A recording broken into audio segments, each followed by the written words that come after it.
Welcome to Happily Ever Afters, where love doesn't stop at romance. Join us as we share the tales of everyday magic and celebrate life's sweetest moments. Hear inspiring accounts of love, intimacy, and pure joy as we uncover the secrets behind true devotion and partnerships that really work. Brace yourself for a full-on heart melting. Here's your host, Carlos Clemente.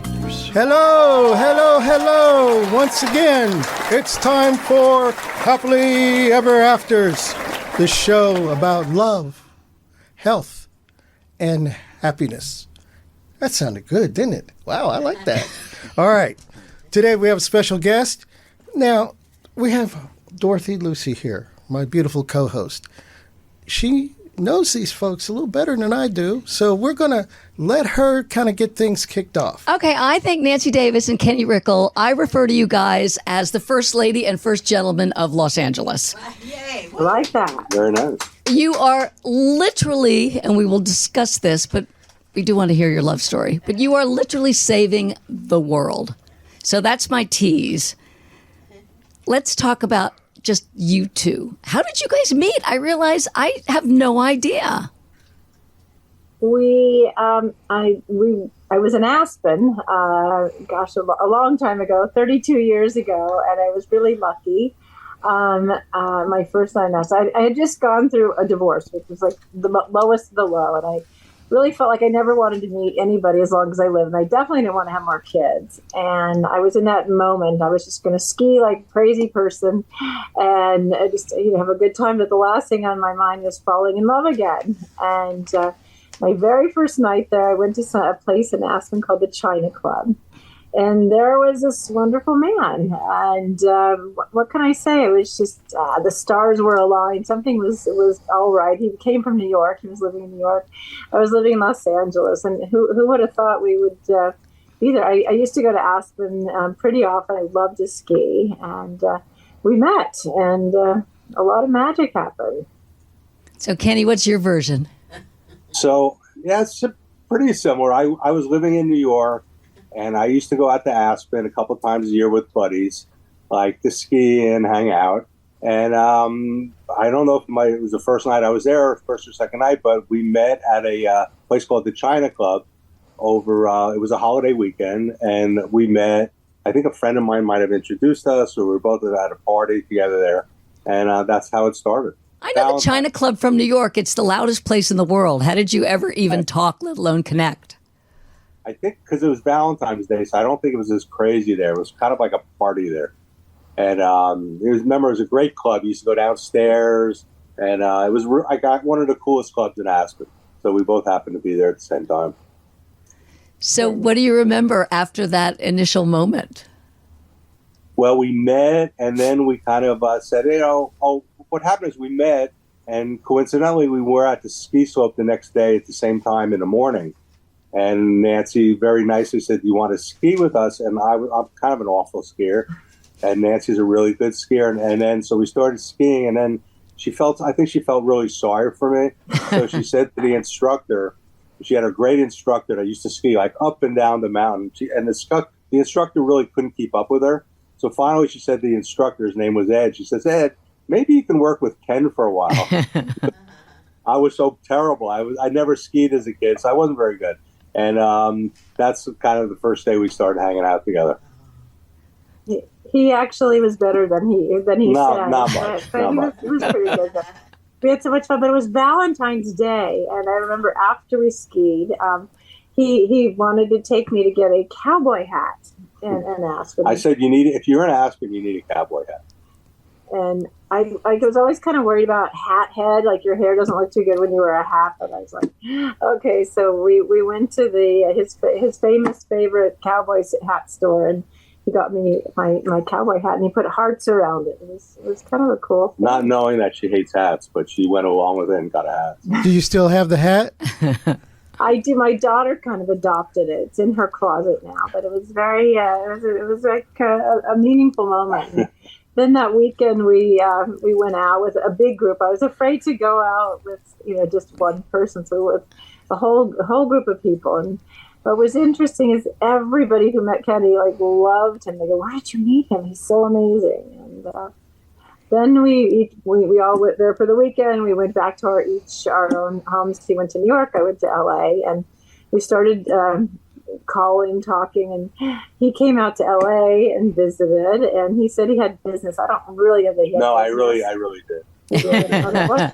Possible. It was great, and we started, this long distance relationship. And then I went to New York, and I remember going and staying at his place in New York, and he's kind of colorblind. And I remember he had a couch. He goes, "Look at my couch." I'm like, "Why does this guy have a purple couch?" And he didn't realize because he thought it was black. But I kind of funny. I think it might have faded a little bit. I think so, but anyway, we kind of had a whirlwind romance going back and forth and back and forth. Nancy had the sister lived in New York, so she would visit her, and I was doing some type of deal in LA, and I would be here a little bit, not that often, but then we started dating and going back and forth. And then we got married about 2 years after we met. You married the guy with the purple couch. With the purple couch. The guy with the purple No, couch. wait, that couch got redone very quick.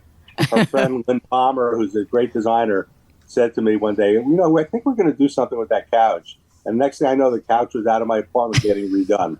So it did get redone. It wasn't purple But anymore. he was always such a bachelor because he had never been married. And I remember going and staying in his place. He had no utensils. He had nothing. So I go out and I'm going to buy some bagels, and I'm getting the cream cheese and the butter and the lox and whatever, because he never ate it. He always ordered takeout and threw it down in the trash chute at the place. So I go there, and then I go to use the microwave, and I realized he stores all his papers in the microwave. He had never used his microwave for for cooking. It was to store things. It was kind of funny, and so we cleaned it up and made it a little more domesticated at this place. I had a great bathroom department. Now you two are both very, very busy people, and what's the secret to taking all your activities that you're involved in and keeping your relationship strong at the same time? I think that we both really do our own thing. And, during the week, in the morning, I get up very early because I work on New York time and I go to the office. Nancy does her thing. So we're not in each other's way at all. And, we each kind of have the freedom to do what we want to do. And then we meet at the house and usually go out.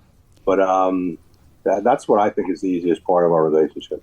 A lot of mutual respect, though. I think he gets up so early. He works really hard, but he's on New York hours, and he thinks he's not waking me up when he leaves at 5:30, but he does. But I have two charities. I work really hard on design jewelry, and I love that he's so loving and supportive and gives me my space and lets me, be who I am. But he's very kind about it. I think a lot of people might get sort of annoyed by he walks in, that every phone's going. It can be kind of crazy at our house. The house is pretty busy. Nancy's office is the house, so it's pretty busy here. Well, and I definitely want to talk about your charities, but just let me ask you, one thing you said surprised me. You didn't want to have any more kids, but you did. You know what? I knew I'd never have any more kids. I had 3 sons, and I pretty much raised them myself. And it was, it's hard. It's hard to do that. Yeah.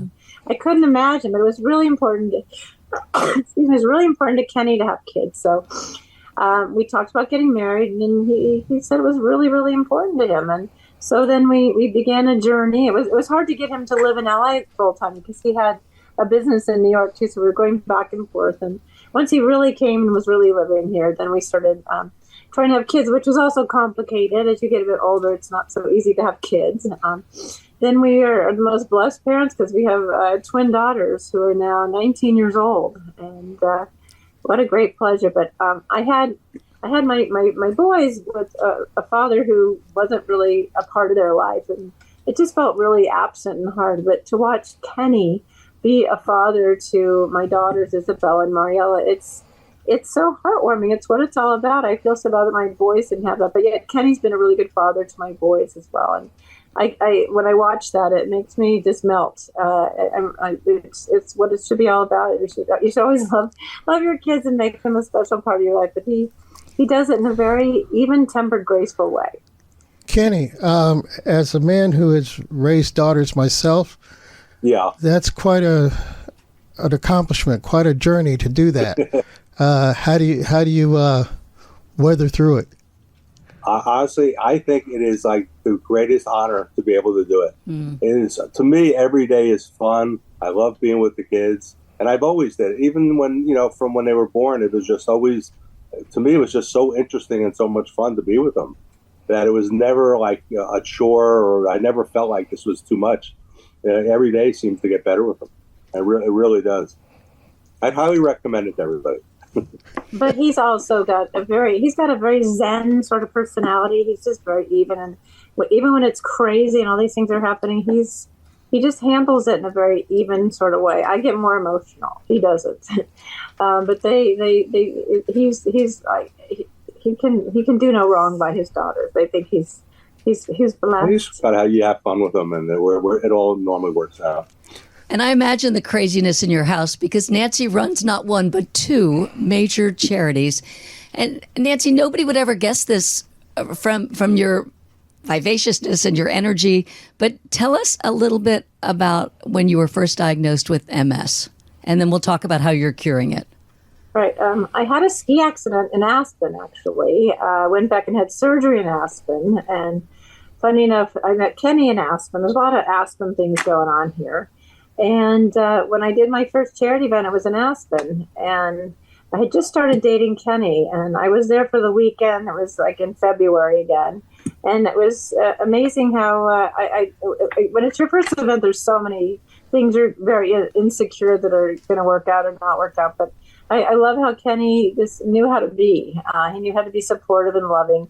When the kids were driving me crazy, the boys, he absolutely took them out and did this with them, that with them, took them skiing, and just knew how to make it happen. So we had our first event. So Kenny's been there since my very first race to race MS. And I was diagnosed with MS when I was 33 and told I would never walk again in life, as I knew it was over. The most that I would be able to do in my life is operate the remote control my TV set. And it was devastating because I was a young mom with 3 kids, and I wanted to celebrate life with them and raise them and do all the normal things that parents do with their kids. And I've been super lucky in that when we started, I went to get so many second opinions from different doctors around the country.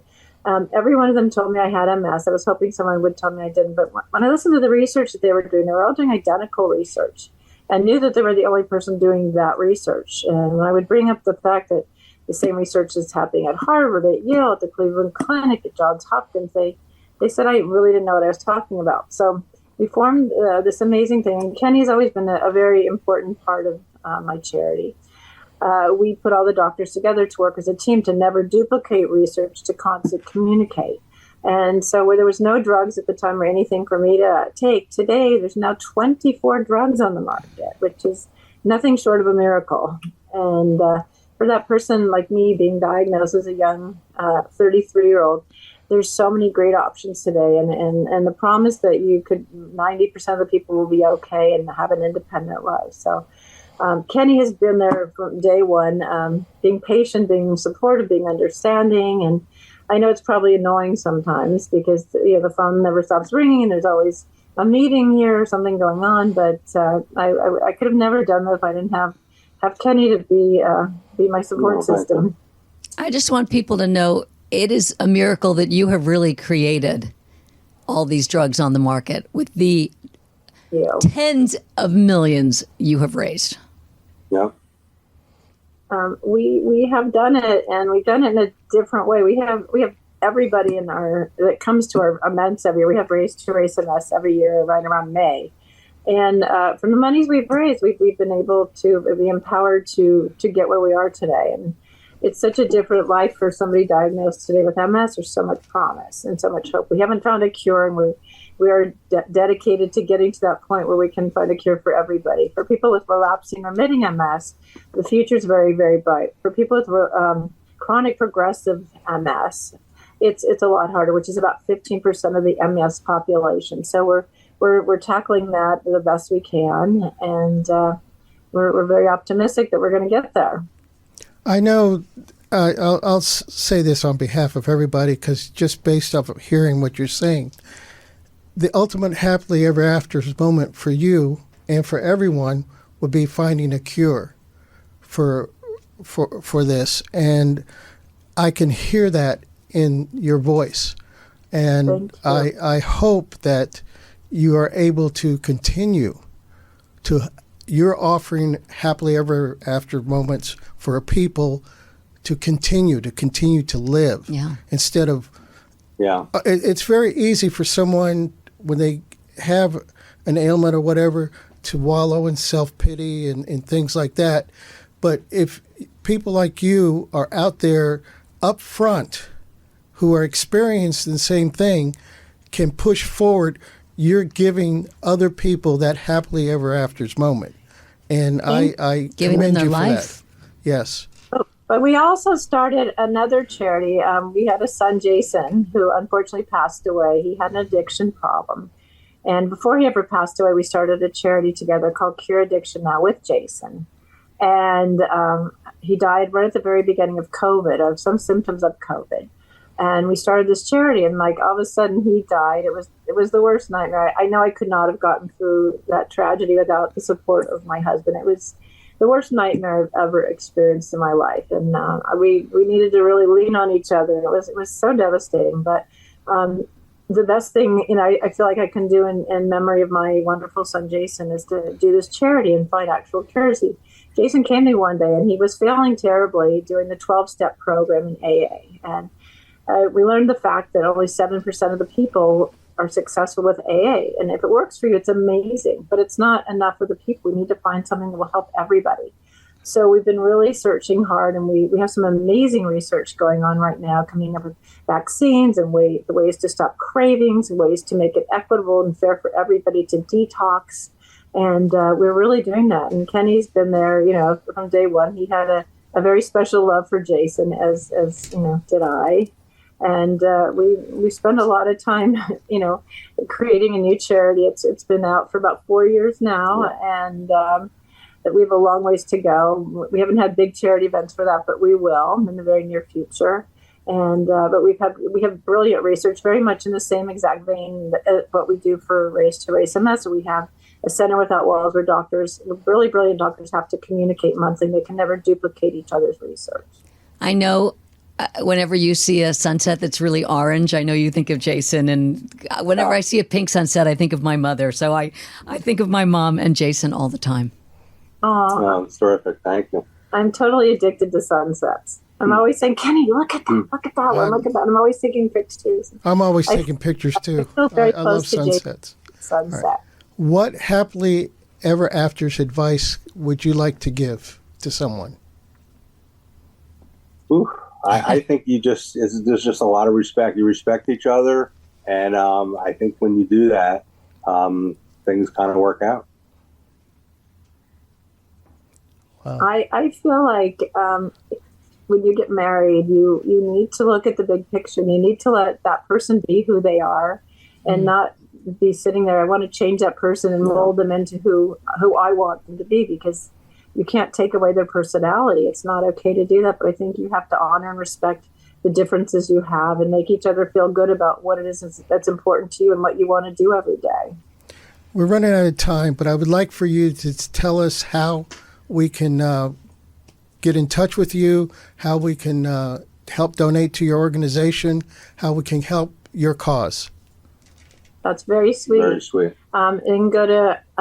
for Race to Race MS, they can go to erasems.org and make any donation. We would love that. And for Cure Addiction Now, they can go to cureaddictionnow.org and make a donation. There's things people can buy on the website or anything. We need to raise lots of funds because we have a long way to go. And they're both charities are very important for completely different reasons. Such a powerhouse and happy couple. Well, thank you. Thank you. I'm very lucky that I met him. I mean, it was such an accident how we met, and I don't know. I just feel very blessed every day. I think most people who meet in the China Club don't wind up having this kind of story. Don't wind up in LA, no. story of how we met. When I tell people that, they look at me, they go, "You hanging out at the China Club?" I don't know. I mean, it was a happens, a moment, and here we are, and like here we are. We just had our 30th anniversary, and we just celebrated 30 years being married, which is kind of a wonderful milestone. And we've known each other for 32 years, and I feel so lucky, happy that meeting just happened. I'm sure it was something in the stars or whatever, meant for us to all be together and start talking. Because Okay. I'm not a person that hangs out at the China Club. Well, in 30 years, you've had that happily ever after moment. So I commend you. I'm in awe of both of you, of what you're trying to do, and I will do everything I can to help, you with your cause. I will spread the word. That's great. We appreciate it. Thank you. We need all the help we can get. Every help is great. All right. Thank you. All right. Well, thank you for coming on the show. Thank you, and sharing your story. It was a wonderful story. And I'd like at some point in the future follow up with you, tell us more about what's going on with your organizations.